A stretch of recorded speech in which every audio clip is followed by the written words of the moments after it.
तो ये आपका जो एनसीईआरटी की बुक है आपकी हिस्ट्री का ये थर्ड चैप्टर है। तो मैंने कल इसका जो है पार्ट फर्स्ट अपलोड कर दिया था, ये पार्ट आपका सेकंड है। तो अब इसका पार्ट जो सेकंड है वो यहाँ से स्टार्ट होता है, वॉर टाइम ट्रांसफॉर्मेशंस। कि जो वॉर टाइम था उसमें जो ट्रांसफॉर्मेशन है वो क्या थे उनके बारे में देखते हैं। तो हम समझने का प्रयास करेंगे इसमें कि फर्स्ट वर्ल्ड वार। तो फर्स्ट वर्ल्ड वार जो है आपका 1914 से लेकर 1980 तक रहा है। वह the first modern industrial war. बता दें कि जो फर्स्ट वर्ल्ड वार था जो आपके, तो उसी के साथ में ये आपका पहला जो है मॉडर्न इंडस्ट्रियल वॉर भी था। Resulted in about 9 million deaths and 20 million injuries, mainly among men of working age। बता दें जी इसका जो रिजल्ट निकल के आया उसमें जो परिणाम था, लगभग जो है आपके 9 लाख 9 मिलियन लोगों की डेथ हो गई और 20 मिलियन जो है आपके वो घायल हुए। इसमें जो मुख्यतः मेनली जो लोग थे वो कामकाजी आयु के पुरुष थे, है ना। Industrious restrictions to focus on war related production. जो आपके जो युद्ध से संबंधित जो है आपके वो उत्पादन पर ध्यान केंद्रित करने के लिए उद्योगों का पुनर्गठन किया गया। क्लियर। अब चलते हैं नेक्स्ट।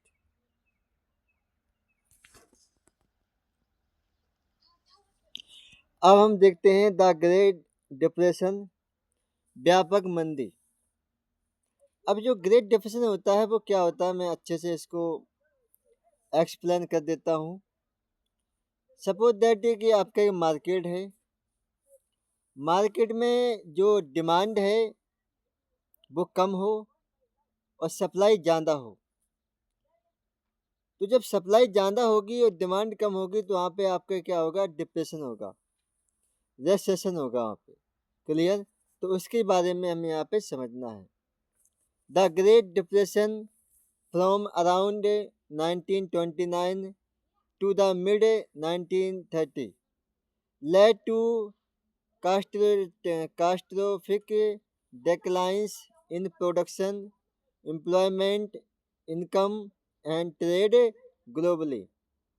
बता दें जो ग्रेट डिप्रेशन था वो आपके जो है 1929 से लेकर उसके मध्य, किसके मध्य, 1930 के मध्य तक चला है आपका ये जो ग्रेट डिप्रेशन है। अब इसके कारण होता क्या है कि जो आपके वैश्विक स्तर पर जो आपका प्रोडक्शन है, एम्प्लॉयमेंट है और इनकम और ट्रेड है में क्या होता है कि भारी गिरावट आ जाती है। क्लियर।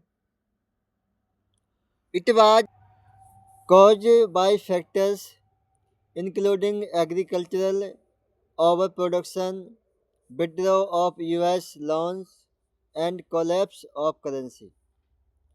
बताइए इसका जो कॉज, इसके जो कारण थे वो कारण क्या थे, इसमें इंक्लूड है, शामिल है क्या, कि एग्रीकल्चर ओवर प्रोडक्शन, जो एग्रीकल्चर होता है उसमें ओवर प्रोडक्शन हो जाता है। और जो विड्रॉ, हम अमेरिका का जो लोन लिया था ना, अमेरिका से ऋण लिया था उसको हम विड्रॉ कर दे, वापस कर देते हैं, लोन को चुका देते हैं पूरा। कोलैप्स ऑफ करेंसी, और जो मुद्राएं होती है उनका पतन। ऐसे आपके कुछ फैक्टर्स थे, है ना, जिन कारण क्या हुआ था, ग्रेट डिप्रेशन आया था। इस ग्रेट डिप्रेशन से जो सबसे ज़्यादा इफेक्ट हुआ था वो आपके थे अमेरिका। अमेरिका को जो सबसे ज़्यादा ग्रेट डिप्रेशन हुआ था। क्लियर। अब नेक्स्ट समझते हैं क्या है। नेक्स्ट है आपका रिबिल्डिंग ए वर्ल्ड इकोनॉमी। अब जो आपकी वर्ल्ड इकोनॉमी है उसको रिबिल्ड किया जा रहा है, उसको पुनः निर्माण किया जा रहा है उसका। द पोस्ट वॉर इरा, जो आपके जो पोस्ट वॉर इरा, युद्धोत्तर के युग से बाद, है ना, जो युद्ध हुआ था आपके सेकंड वर्ल्ड वार हो गए ना, और आपके फर्स्ट वर्ल्ड वार हो गए, उनके बाद। The United Nations monetary and financial conference. आपके जो यूनाइटेड नेशन हैं वो आपके मॉनेटरी और फाइनेंशियल क्या है कॉन्फ्रेंस करते हैं। Took place in July 1944 1944 at Bretton Woods USA. बताया जा रहा है कि जो यूएसए है जो अमेरिका है वहाँ का एक स्थान है वुड बेटन वुड्स। वहाँ पे आपके जुलाई 1944 में एक आपके कॉन्फ्रेंस होता है सम्मेलन होता है। और जो सम्मेलन है वो आपके किसके ऊपर होता है आपके मॉनेटरी एंड फाइनेंशियल के ऊपर जो है सम्मेलन किया जाता है। क्लियर। अब जो the conference led to the establishment of the International Monetary Fund and the World Bank, the International Bank for Reconstruction and Development. अब बता दें कि इसी जो कॉन्फ्रेंस हुआ था जो ब्रिटेन वुड्स में कॉन्फ्रेंस हुआ था आपके यूएसए में। अब इसमें लीड क्या क्या क्या किया जाता है इसमें इसमें होता है इसमें इस्टेब्लिश किया जाता है स्थापित किया जाता है क्या आईएमएफ। और आईएमएफ का मतलब होता है इंटरनेशनल मॉनेटरी फंड। और इसके साथ में आपका जो वर्ल्ड बैंक है विश्व बैंक है उसको भी इस्टेब्लिश किया जाता है। अब इनके काम क्या थे इनके काम थे इंटरनेशनल बैंक होती है आपकी किसके लिए होती है रिकंस्ट्रक्शन एंड डेवलपमेंट के लिए पुनर्निर्माण और विकास के लिए जो है इनका जो है इस्टेब्लिश किया गया था आईएमएफ का और वर्ल्ड बैंक का। क्लियर। कौन सी कॉन्फ्रेंस में किया गया था आपके जो आपके ब्रिटेन वुड्स में हुआ था कॉन्फ्रेंस यूएसए में। ठीक है कब हुआ था 1944 में। अब दीज इंस्टीट्यूशंस जो आपके इंस्टीट्यूशन जो इस्टेब्लिश किए गए थे जैसे आपके वर्ल्ड बैंक हो गई आईएमएफ हो गई were created to promote global monetary corporation ensure stability in exchange rates and provided financial assistance for post-war reconstruction and development efforts।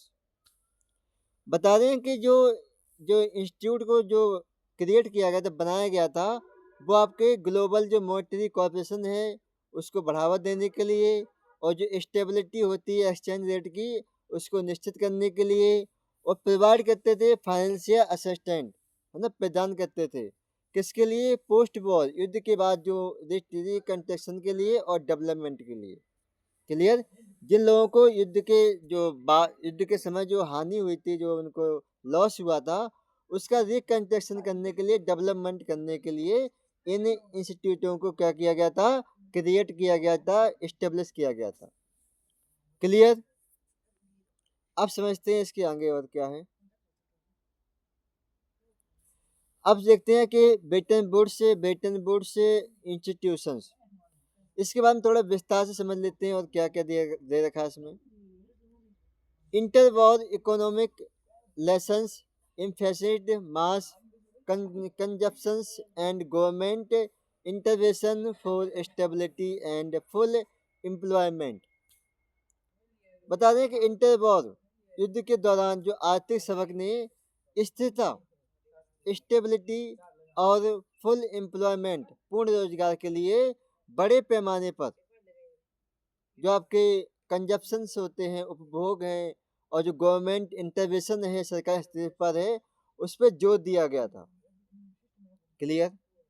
Bretton Woods जो सिस्टम है इस्टेब्लिश्ड इन 1944 जो ब्रिटेन वुड्स से जो system है जो प्रणाली है उसको इस्टेब्लिश किया गया था आपके 1944 में।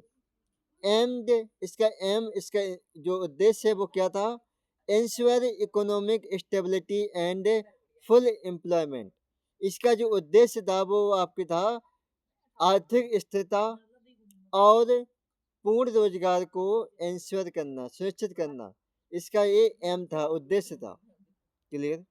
की इंस्टीट्यूशंस इसके जो प्रमुख जो है आपके संस्थान थे लाइक जैसे IMF and World Bank were creating to manage जो आईएमएफ थे वर्ल्ड बैंक थे उनको क्रिएट बनाया था क्या करने के लिए मैनेज करने के लिए किसको global finance and post war reconstruction के लिए। क्लियर।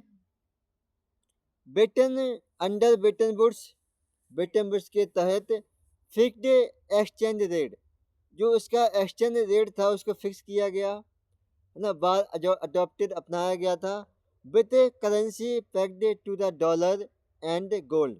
और जो करेंसी के रूप में जो है आपके डॉलर हो गई, गोल्ड हो गई, इसको जोड़ा गया था ना, इसको अपनाया गया था ब्रिटेन वुड्स में इंस्टीट्यूशन में। क्लियर। ओके। हम देखते हैं next, new economy policy in China. जो चाइना है उसकी न्यू इकोनॉमी पॉलिसी क्या है उसकी देखते हैं उसके बारे में। Wages were very low in country like China. बता दें कि वेब्स होती है, जो मजदूरी होती है, जो वेतन मिलता था उन मजदूरों को, वो बहुत ही वेरी लो, बहुत ही लो था, है ना। चाइना में जो मजदूरी बहुत ही कम थी। The low cost structure of Chinese economy made it production cheaper. जब वहाँ की जो मजदूरी थी वो काफ़ी लो थी चाइना की, तो इससे क्या होता है, जो वहाँ पे प्रोडक्शन हो रहा था वो भी काफ़ी चीप, सस्ता हो रहा, सस्ता जो होता है, सस्ता हो रहा था वहाँ पे चाइना में। क्लियर। चीनी अस्पताल की लागत वाली जो संरचना ने उसके उत्पाद को सस्ता बना दिया, क्योंकि यहाँ पे जो मजदूरी है, वेब्स है, वो काफ़ी चीप है, सस्ती है, कम है, तो इससे वहाँ पे जो प्रोडक्शन हो रहा है वो भी काफ़ी सस्ता हो रहा है वहाँ पे। China became a favourite destination for MNC to invest. जो चाइना जो है बहुत ही महत्वपूर्ण पसंदीदा बन जाता है एमएनसी कंपनियों के लिए इन्वेस्ट करने के लिए चाइना में। क्लियर। एमएनसी का मतलब होता है मल्टीनेशनल कंपनी, हिंदी में बोलते हैं बहुराष्ट्रीय कंपनियां। New economy policy of China back into the fold of world economy. अब जो चाइना की जो न्यू इकोनॉमी पॉलिसी थी, इसने क्या किया कि विश्व अर्थव्यवस्था के दायरे में वापस आ गई, जो विश्व की अर्थव्यवस्था में जो है चाइना दोबारा से वापस आ जाता है। क्लियर। ओके। यहाँ से जो है आपका चैप्टर हो जाता है फिनिश। क्लियर। Thank you.